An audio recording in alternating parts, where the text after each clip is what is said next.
Marc-Andre ter Stegen, captain of Barcelona, and obviously their star goalkeeper.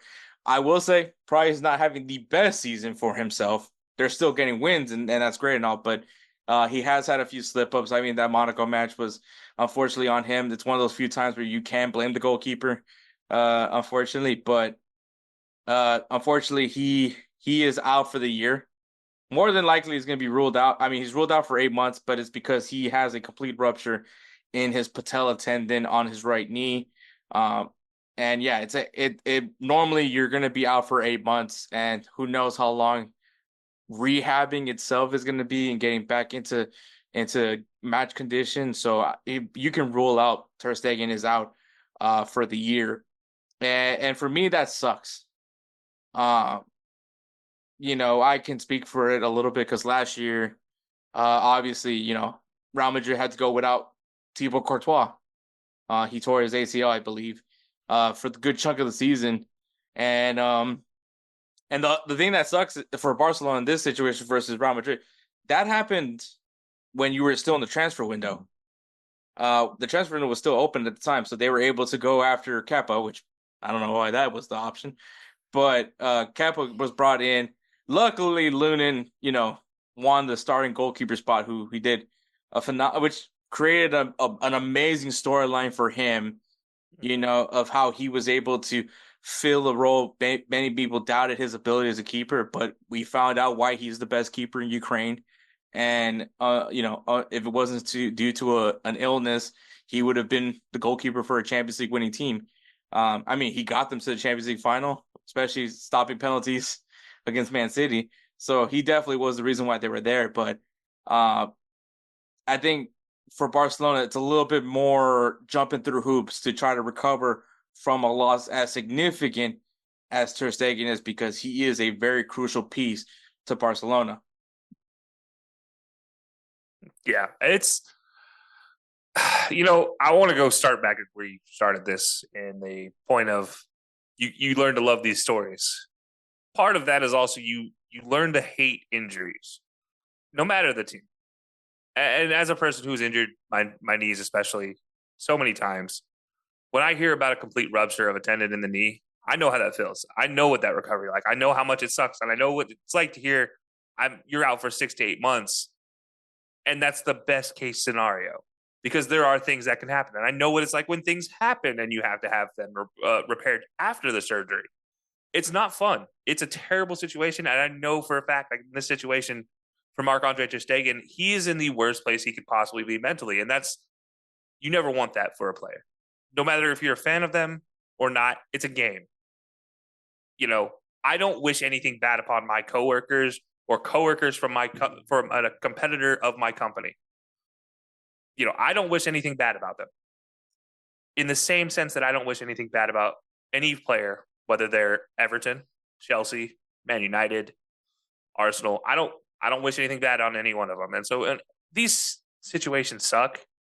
It's sad to hear when it happens, especially for somebody like Ter Stegen, who has, in his own right, been overlooked for much of his career. He was never really considered the best until very recently, as it's to the tail end of his career, which is kind of how it happens with goalkeepers. We talk about them being a special breed.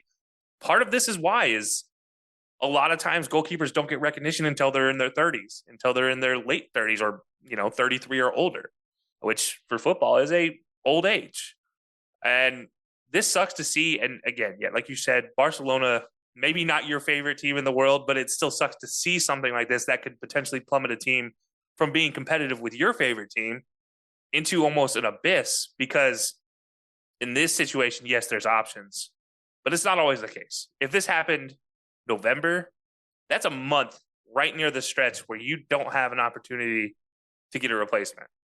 And it sucks to see these things, and you just wish for the best for somebody who's getting injured, especially with this. I mean, there's been upgrades to knee surgeries.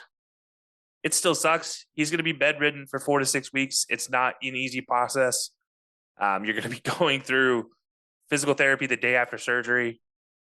It's one of the toughest things you can have to do as a person who is playing a sport and going forward. And so, yeah, I hate seeing this injury, and especially for somebody like ter Stegen, who's done nothing but right in his career in a lot of ways. and who's having a down year, it's like almost insult to injury in a lot of ways. And it sucks to see. But for Barcelona, you hope there's an opportunity there. Yeah, and I mean, obviously, if you guys know, we're actually recording this on Saturday. So Barcelona just actually suffered a 4-2, their first defeat in La Liga, a 4-2 loss to Osasuna. And at goalkeeper was Inaki Peña, 25 years old, I believe a Barca Academy product, to be honest. But which is, same kind of thing that kind of happened with Luna is like, I don't know if this guy's really the guy. He's not proven yet. Which I mean is kind of the concern when you have a backup goalkeeper, because it's not like you can have two world-class goalkeepers. Yeah, nobody has the luxury of having a Pepe Reina as their backup goalkeeper. Yeah.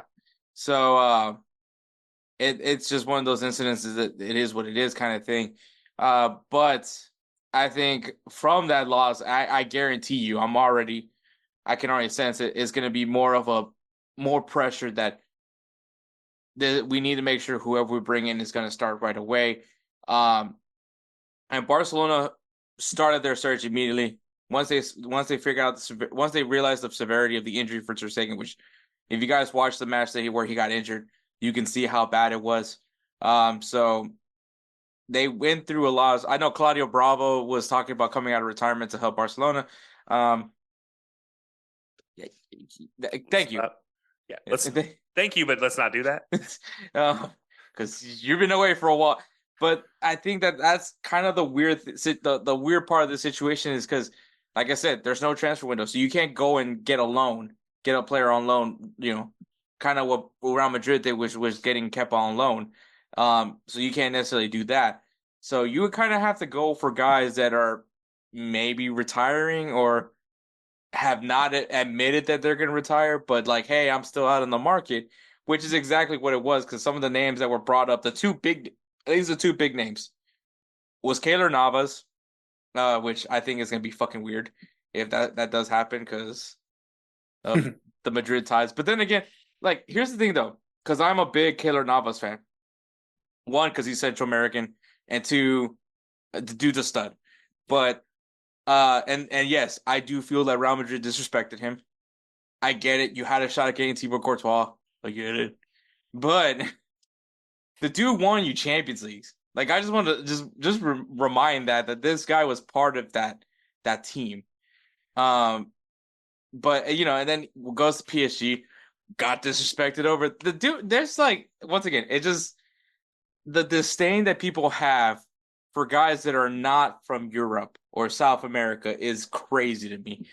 Okay, let's specifically Argentina and Brazil. Not those are the ones that they usually hype up more than anything else. But the fact that like they see the CONCACAF label on that guy and they're like, oh, this guy has a stink. The dude has been a world-class keeper. Like, has been one of the best goalkeepers in the world, and he gets hated on again and again and again.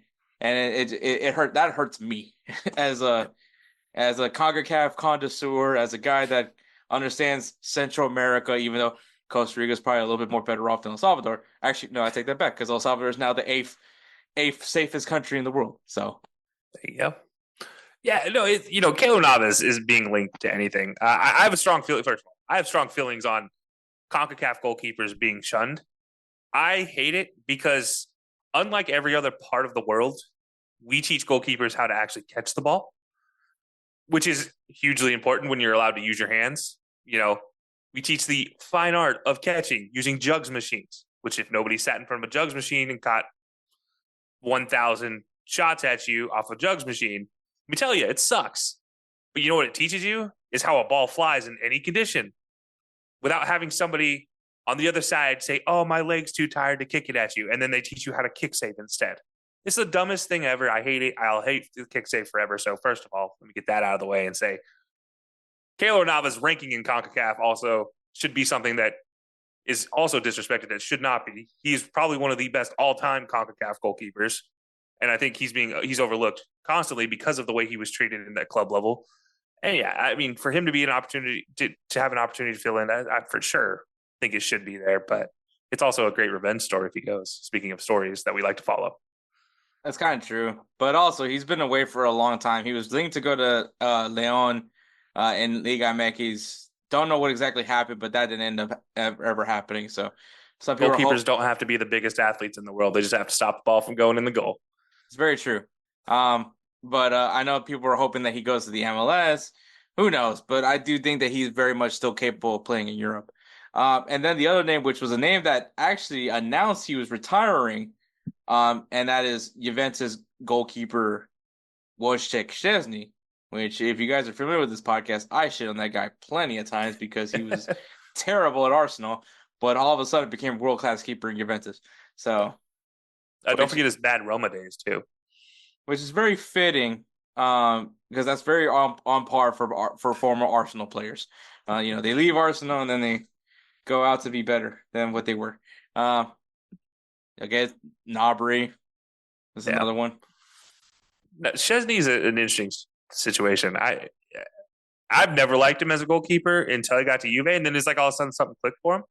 By the way, still never clicked for him on the international level. I don't know what happened to him on the international level, why he kept getting selected as the top goalkeeper, but that's no longer a thing. But yeah, for Juve, he's done well. But yeah, his career at Arsenal, career at Roma, not a greatest goalkeeper in the world. And needless to say, he has off games, and it's usually not the games that he should have an off game. It's the big games that he has the off games on, as you can attest to his days at Arsenal. As you know, in my time watching him play and just kind of loving every opportunity to go against Wojciech Szczesny was one of the greatest as a Liverpool fan, because that meant, well, there's probably 3 goals going in for our side today. And if it's not that, then he has a beautiful shot. There's no in between with this guy. So yeah, it's two very interesting choices between Keylor Navas or Wojciech Szczesny, as you mentioned. Yeah. So, like I said, there was other names that were called out for Barcelona, but like I said, those were the two big names was Keylor Navas and Chesney. But it has been said that Barcelona has reached out to Chesney, probably with the help of Robert Lewandowski, um, to bring him in. And logic tells you to go after Chesney because he is not that far removed from the game. And I think that that's kind of the only knock on Keylor Navas, even though I do think he's still capable of doing the job. Chesney is still the fresher player because he did play last season, and um and it does look very much so that he's going to be the guy that's going to fill in for Ter Stegen for the season. They're actually working on a deal. I believe Monday, he should be going through his medicals and everything like that. Um, but I think there's something that's kind of preventing him, so we're not going to see him in Champions League just yet. So, but it does seem that Chesney is going to be the goalkeeper for Barcelona, for this season. Which I mean, this could go two ways. Either Inaki could somehow, now he's got the jitters right. He got the jitters out from that 4-2 shellacking that he got from Osasuna, um, and can respond in that game. You're going up against young boys. I not that they're going up against young boys. They're going up against a team called Young Boys from Switzerland. BSC, yeah, BSC Young Boys.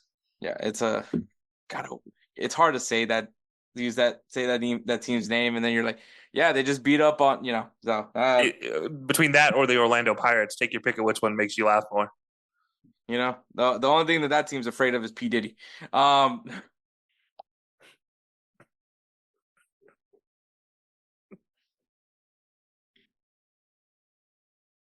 All right, well, all I don't right. think there's any coming back from that one, man. It's okay. If they get me, they get me. um, all right.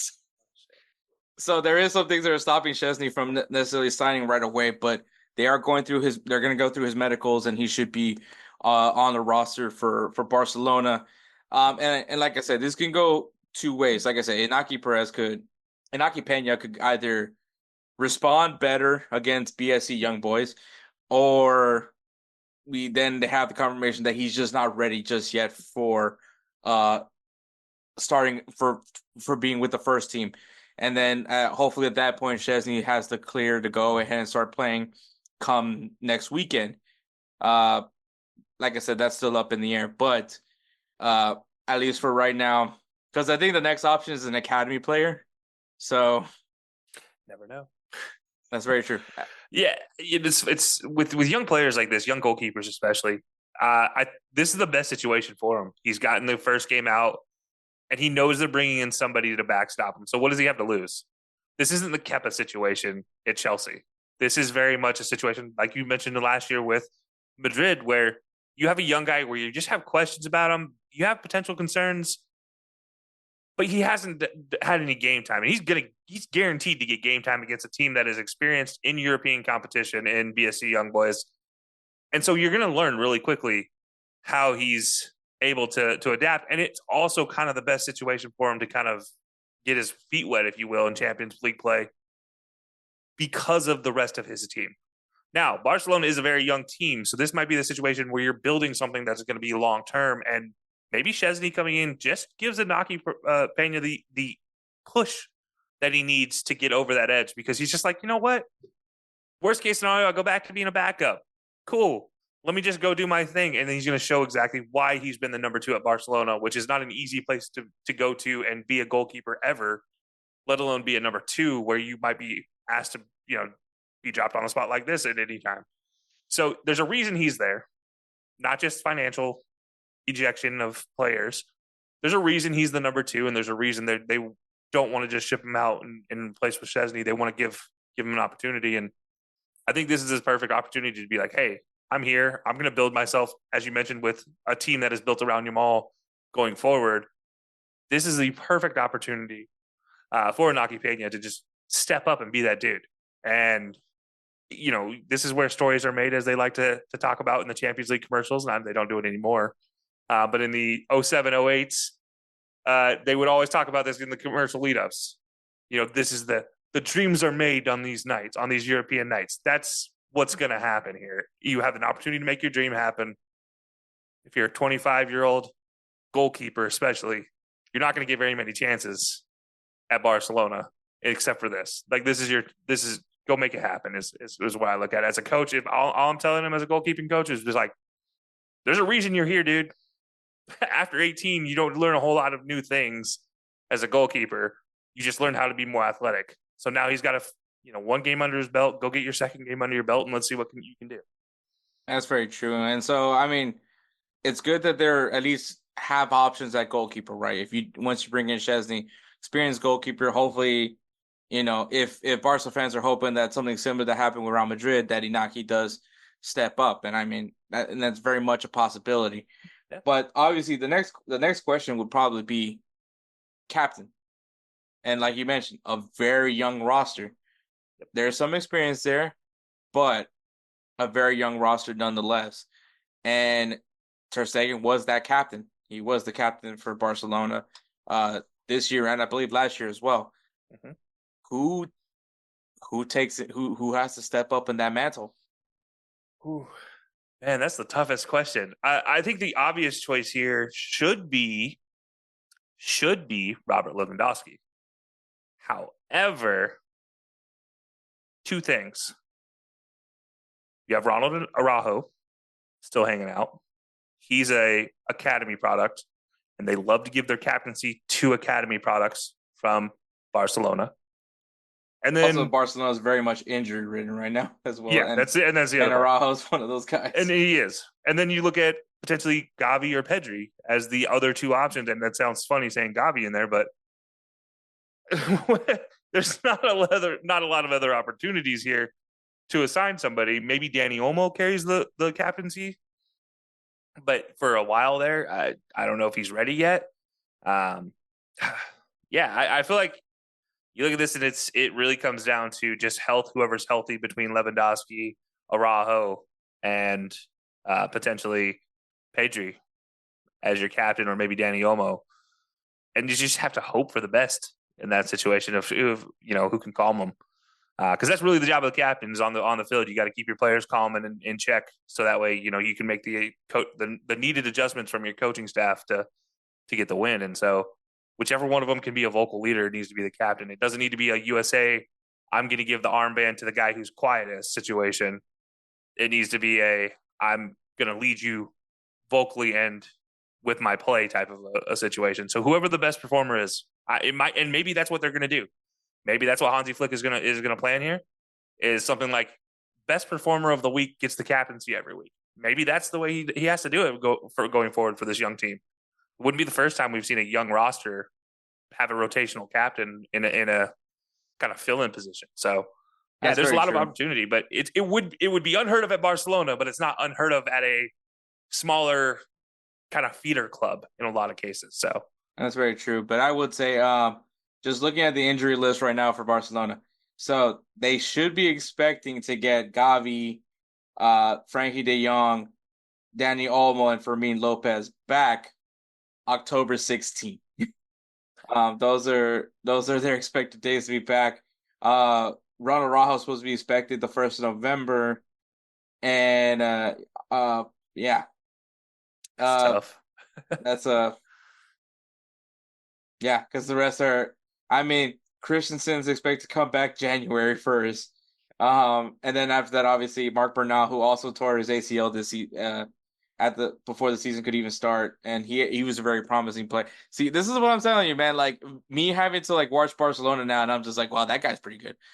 So like I hate that, but And it's for the first time in a couple of years, it's not a financial reason that they're struggling. If this team is fully healthy, they're terrifying as young as they are.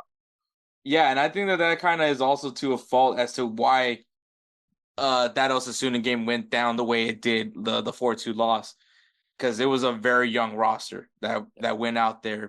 And there was Rafinha was on the bench. I'm assuming they're preserving him, trying to preserve him as much as they can for the Champions League matchup.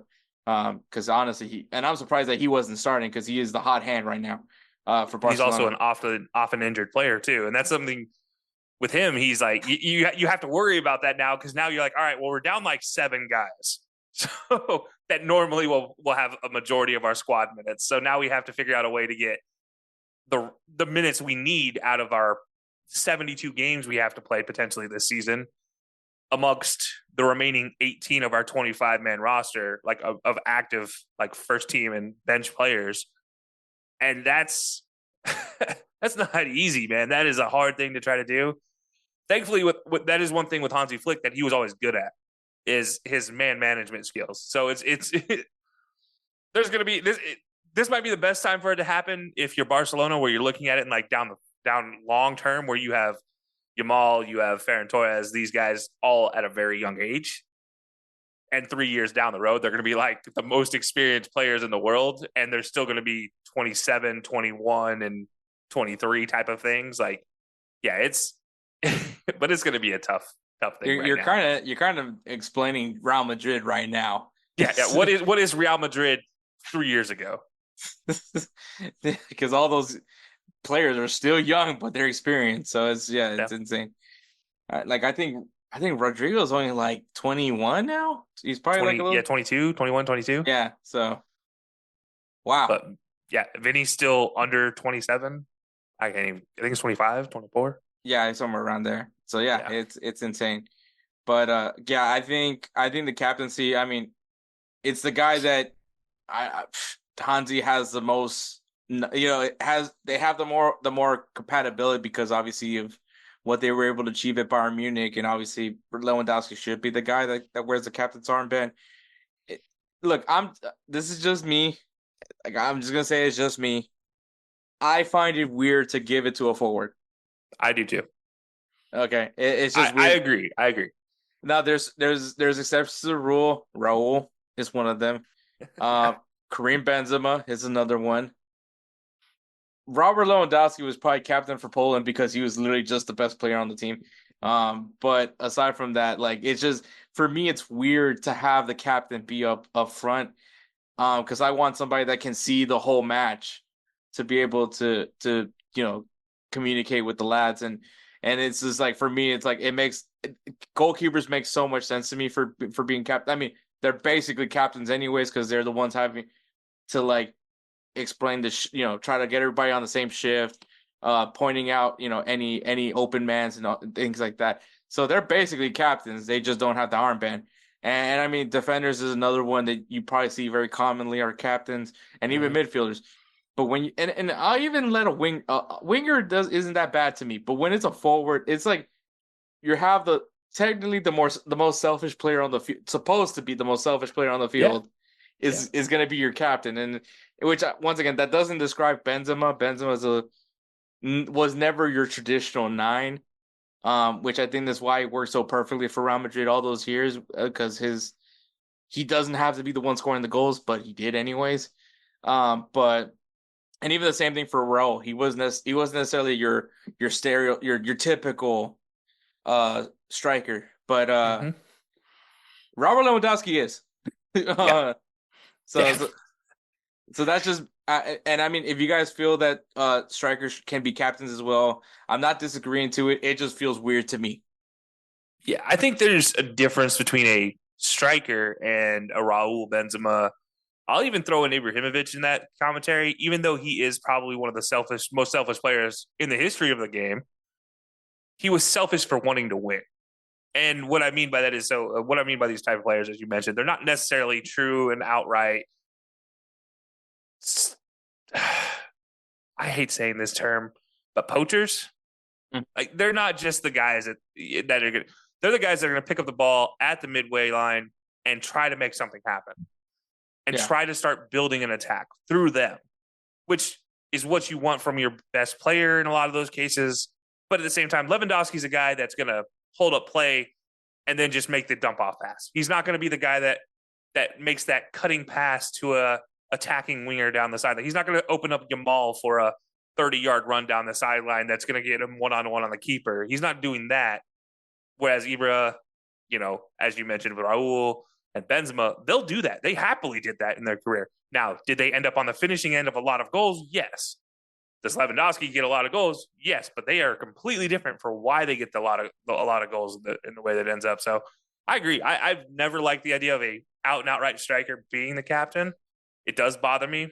I look at this team and I look at position wise, like why for example, I look at the center back, look at as that an opportunity, center attacking mid who has his back a lot to the striker. He knows where his striker is, but he has his back a lot to the striker. He's sitting in a depth where he can stare at the midfield and attacking forwards for the other team. He knows where your defensive line is, those type of positions.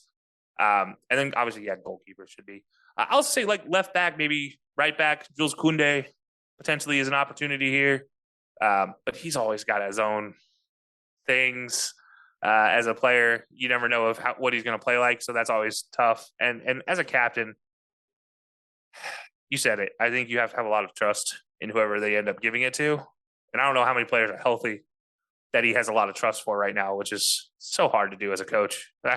Coaching without your assistant coach on the player field is Lewandowski. Yeah, so it's and maybe I'm wrong, but it also doesn't seem like Lewandowski's a very vocal guy. It doesn't seem like he's the one that's going to push this team forward in a 78th minute after just giving up a heartbreaking goal after dominating possessions for the whole game. They give up a counterattacking goal, and he doesn't seem like the guy that's going to rally them to get that next goal. He seems like the guy that'll finish that goal, but he doesn't seem like the guy that'll get the team rallied, have him shake it off and get ready to play at kickoff. Like it doesn't seem like he's that type of guy. And maybe I'm wrong, but as you said, strikers are selfish, and that's the vibe I get from him is that, hey, I'll be in the right place. I just need you to give me the ball. Whereas a lot of other mentality for a captain needs to be, I'll put you in the right place to win. And that's, I don't know if that makes it any easier to try to find a captain in this situation, but that's what you want from a captain.